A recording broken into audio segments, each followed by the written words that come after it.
विश्वानि देव सवितुर्दुरिता निपराशुभ यद्भद्रं तन्न आशुभ अग्निर्देवता वातो देवता सूर्यो देवता चंद्रमा देवता वसवो देवता रुद्रा देवतादित्या देवता मरुतो देवता विश्वे देवा देवता बृहस्पतिर्देव इंद्रो देवता वरुणो देवता हरि ओम मा।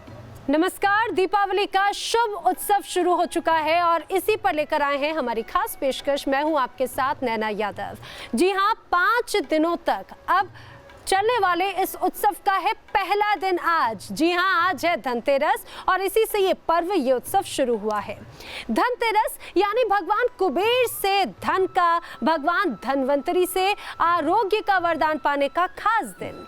तेरस की इस शुभ तिथि में आखिर कैसे करनी है आपको धनतेरस की पूजा, किस शुभ मुहूर्त में आपको प्रसन्न करना है भगवान धनवंतरी को और भगवान कुबेर को कैसे प्रसन्न करके आप पाएंगे आशीर्वाद। धनतेरस पर कौन सा मंत्र कराएगा आपका भाग्योदय। धनतेरस पर आखिर कौन से ऐसे खास से उपाय जो दिलाएंगे आपको अखंड लक्ष्मी का वरदान। साथ ही हम आपको ये भी बताएंगे आज की राशि के अनुसार आखिर ऐसी कौन सी वस्तु है जिसकी खरीदारी आपको शुभ देगी, और ये सब हम बताएंगे आपको। हमारे साथ में स्टूडियो में मौजूद है पंडित राजकुमार शास्त्री जी। पंडित जी, बहुत स्वागत है आपका। सादर धन्यवाद नैना जी। तो हम कार्यक्रम की शुरुआत करते हैं, लेकिन अपने दर्शकों को पहले ही बता दें कि इस कार्यक्रम को आप ध्यान से देखिएगा, क्योंकि हर एक चीज़, हर एक कही बात, हर एक खास उपाय आपकी किस्मत बदल सकता है, आपका भाग्योदय कर सकता है। तो चलिए हम कार्यक्रम की शुरुआत करते हैं। सबसे पहले किसी भी अगर हम कार्यक्रम की बात करते हैं तो उसमें होता है शुभ मुहूर्त, शुभ समय। आखिर किस शुभ मुहूर्त में आपको पूजा करनी है, ये सबसे पहले जान लेते हैं पंडित जी। धनतेरस का सर्वश्रेष्ठ शुभ मुहूर्त जो है वह 5:34 सायंकाल में और 6:22 तक का शुभ मुहूर्त है। एक मुहूर्त 48 मिनट यानी 2 घड़ी का होता है, जिसके अनुसार यही सर्वश्रेष्ठ शुभ मुहूर्त निकलता है।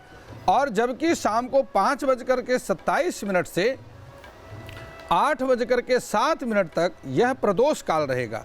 और यह प्रदोष काल भी विशेष शुभ मुहूर्त में, जिसको गोधूली भी कहते हैं, इसमें जो भी शुभ कार्य किए जाते हैं वह अक्षय सिद्धि को देने वाले होते हैं। पंडित जी, वैसे तो हमारे दर्शक सालों से पूजा करते रहे हैं धनतेरस की, लेकिन इस बार वो खास उपाय आप क्या बताने वाले हैं और सही उचित विधान क्या है आज के पूजन का?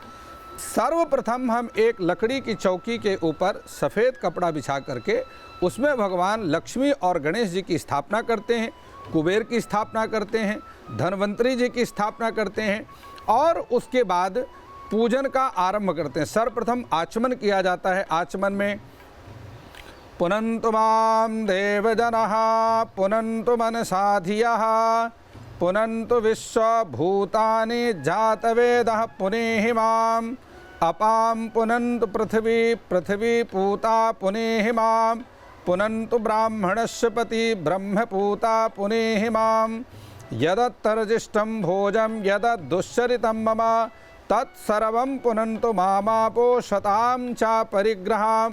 यहाँ पर यह प्रार्थना की जाती है कि यदि मेरे द्वारा किसी प्रकार का भोजन किया गया है या कहीं मैं किसी प्रकार से चरित्र में मेरी अशुद्धि हुई है तो आप उन सबको पवित्र कर दें। और इस प्रकार से कलश में जल में का लोटा जो है रखा जाता है और ये बाएं हाथ में दूर्वा या कुशा लेकर के दाहिने हाथ से आचमन किया जाता है, जिसे मैं आपको करके दिखाता हूँ। देखिए, ओम केशवाय नमः, ओम नारायणाय नमः, ओम माधवाय नमः। इस प्रकार से 3 बार मंत्र का उच्चारण करके उस जल को पिया जाता है और उसके बाद बाएं हाथ की तरफ उस जल को छोड़ करके हस्त प्रक्षाल्य हाथ धो लिया जाता है। उसके बाद अपने सारे शरीर में जल का छिड़काव किया जाता है। ओम अपवित्रः पवित्रो वा सर्वावस्थांगतोऽपि वा यह स्मरेत पुंडरीकाक्षम सावाहयभ्यंतरः शुचिः। संपूर्ण शरीर में सर्वांगों में जल का छिड़काव करके पूजन की सामग्री को भी शुद्ध किया जाता है।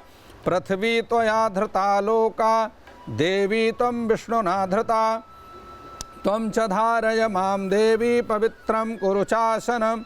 संपूर्ण सामग्री और आसन इत्यादि में जल का छिड़काव किया जाता है और उसके बाद स्वयं भी तिलक लगाना है। देवा भूत्वा देवान यजेत। पहले अपने को तिलक करें, स्वयं देवता बने, उसके बाद देवता की पूजा करें। तदुपरांत अपने हाथ में, दाहिने हाथ में अक्षत, पुष्प और जल इत्यादि ले करके स्वस्ति वाचन किया जाता है। फिर पूजा का संकल्प किया जाता है। जिस मनोकामना को लेकर के आप भगवान की पूजा आराधना कर रहे हैं, उस मनोकामना का निवेदन भगवान के चरणों में किया जाता है और उसके बाद में पूजा का संपूर्ण विधि विधान, पंचोपचार पूजन का विधान भी है, षोडशोपचार पूजन का विधान भी है। पंचोपचार का मतलब कुछ सूक्ष्म रूप में है, समय का अभाव है तो सूक्ष्म में से कर लें।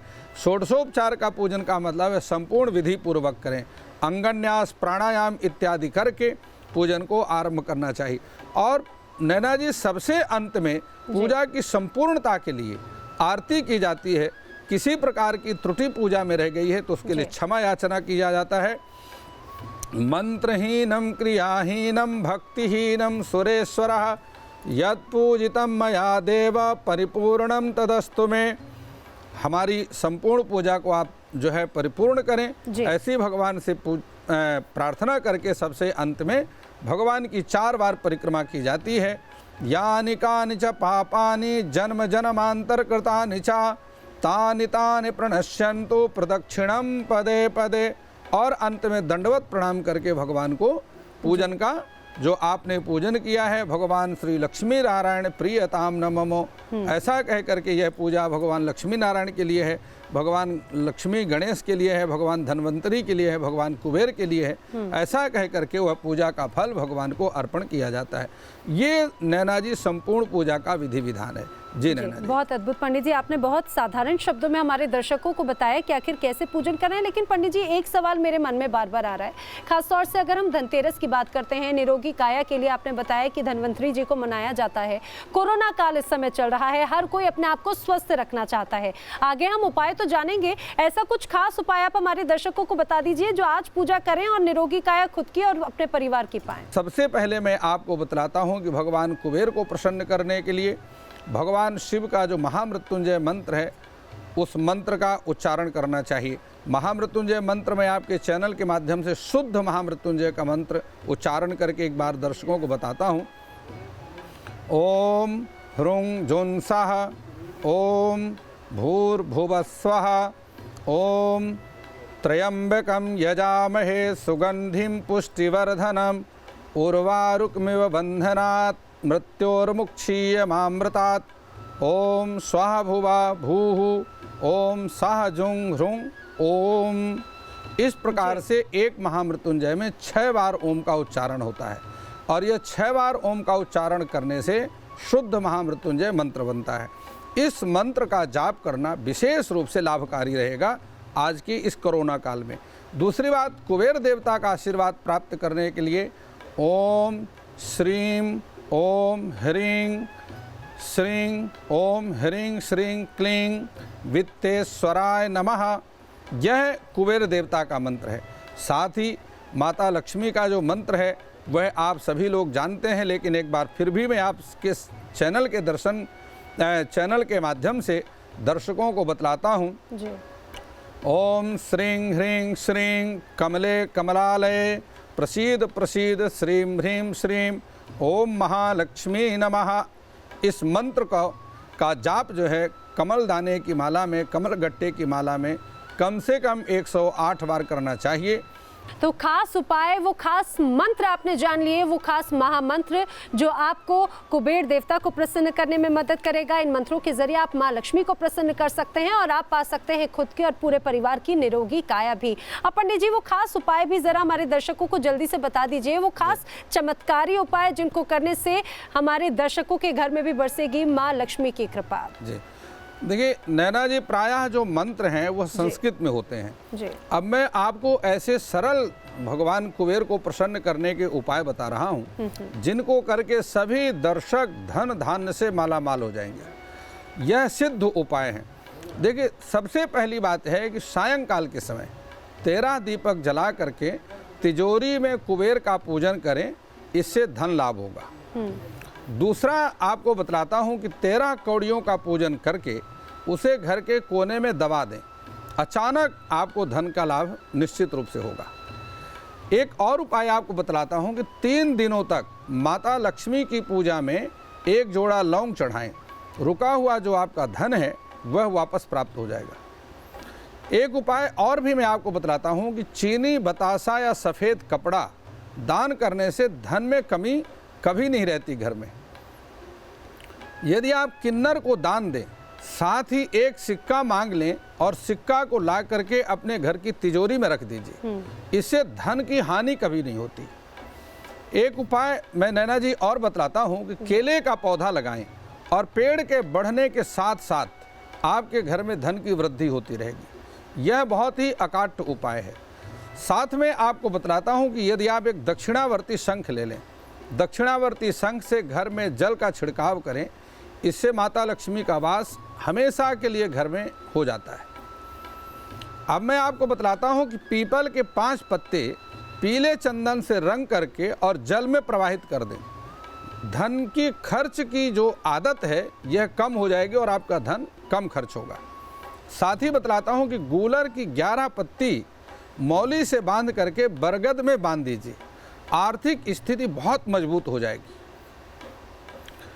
एक उपाय आपको नैना जी बतलाता हूँ कि महालक्ष्मी यंत्र का पूजन करके विधि विधान पूर्वक उसका पूजन करें और अपने घर के मंदिर में स्थापित कर दें, हमेशा घर में धन की वृद्धि होती रहेगी।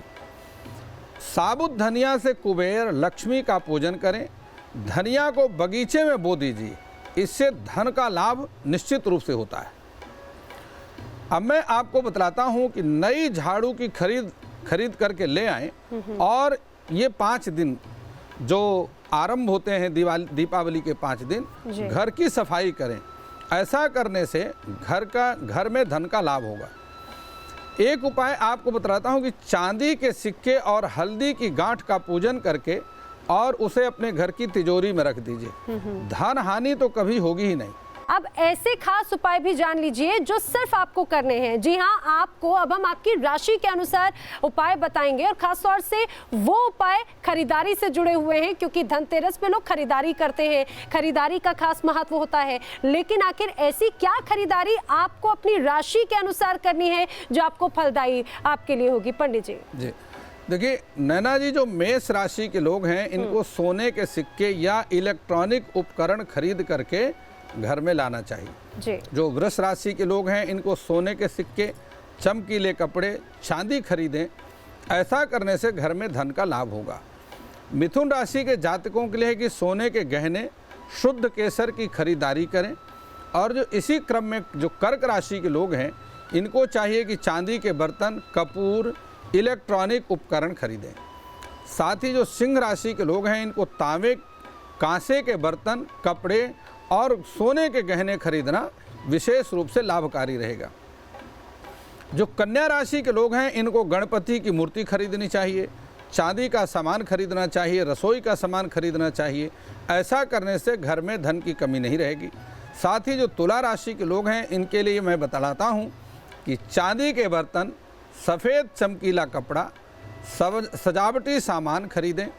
ऐसा करने से घर में कभी भी धन की कमी नहीं रहेगी। जो वृश्चिक राशि के लोग हैं इनको इलेक्ट्रॉनिक उपकरण, सोने के आभूषण खरीदना बेहद शुभ रहेगा। साथ ही धनु राशि के जो लोग हैं इनके लिए आवश्यक ही चांदी के जेवर, सिक्का और सुगंधित सामान खरीदना शुभ रहेगा। मकर राशि के जातकों के लिए वाहन खरीदना, कपड़े, चांदी के बर्तन, आभूषण खरीदना यह विशेष शुभ रहेगा। साथ ही जो कुंभ राशि के जातक हैं प्रसाधन की सामग्री, 2 पहिया वाहन, सौंदर्य प्रसाधन खरीदना विशेष शुभ रहेगा। अब मैं आपको बतलाता हूं कि जो मीन राशि के जातक हैं इनको चांदी के सिक्के, चांदी के बर्तन के साथ तांबे का सामान यह अवश्य खरीदें। ऐसा खरीदने से, ऐसा करने से घर में धन धान की वृद्धि निरंतर होती रहेगी। बिल्कुल, तो राशियों के अनुसार आज आपको किस चीज़ की खरीदारी करनी है ये तो हमने जान लिया, लेकिन कहा जाता है कि धनतेरस पर भगवान यम की कृपा जरूर बरसती है। पंडित जी, आज के दिन शाम को यम दीपक कैसे जलाना है, इसका विधान क्या है, ज़रा ये भी हमारे दर्शकों को बता दीजिए। यम देवता का पूजन घर के मुख्य द्वार पर किया जाता है।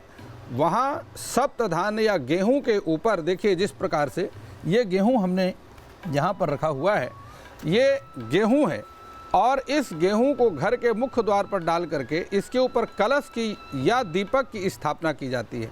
एक मुखी दीपक होना चाहिए जिसकी लौ दक्षिण दिशा की तरफ रहे और वहीं बैठ करके यमराज के मंत्रों से यम देवता का पूजन किया जाता है। ऐसा करने से मृत्यु के उपरांत यम देवता उसको किसी प्रकार का कोई कष्ट नहीं देते। यह एक ही दिन है, वर्ष में एक ही दिन होता है जिस दिन यम देवता का पूजन किया जाता है। बिल्कुल, तो यम देवता का पूजन भी आपको आज करना है, आपको कुबेर देवता को भी प्रसन्न करना है, आपको धनवंतरी को भी प्रसन्न करना है और माता लक्ष्मी को भी प्रसन्न करना है। कैसे प्रसन्न करना है ये हमने जाना है पंडित जी से। पंडित जी, आपने हमारे दर्शकों को इतनी खास उपाय बताए, आपका बहुत शुक्रिया। सादर प्रणाम नैना जी। तो हमें पूरी उम्मीद है कि इन खास उपायों को आप जरूर अपनाएंगे और इन उपायों के जरिए आप पाएंगे माँ लक्ष्मी की असीम कृपा। एक बार फिर से आप सभी को धनतेरस की ढेर सारी शुभकामनाएं। फिलहाल हमें दीजिए इजाजत, नमस्कार। जय सीताराम।